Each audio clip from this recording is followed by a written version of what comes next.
చెప్పు నాన్న. బంగారం లేట్ అయింది, పడుకోమ్మా. ప్లీజ్ నన్ను ఒక్క కదా నాన్న. కార్టూన్ ఛానల్ చూసుకోమ్మా. ఇప్పుడు టీవీ ఏంటి?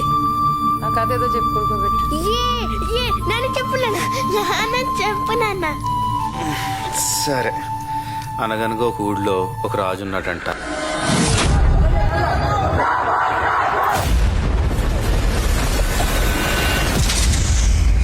చూసావా? వచ్చిందో తెలుసా?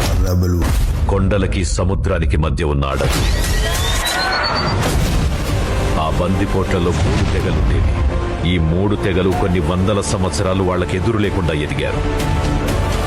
బయటవాడు రాకుండా చుట్టూ పెద్ద పెద్ద గోడలు కట్టుకుని అతిపెద్ద ఆర్మీని తెచ్చుకొని తిరుగులేని శక్తిగా మలిచాడు. వాడి పేరు ఏం పేరు పెట్టాడు? అర్జునుడు లాంటి రూపం, ఇప్పుడు లాంటి బలం, అమరుడు లాంటి పౌరుషం, రాముడు లాంటి గుణం, కృష్ణుడు లాంటి సంభావనం.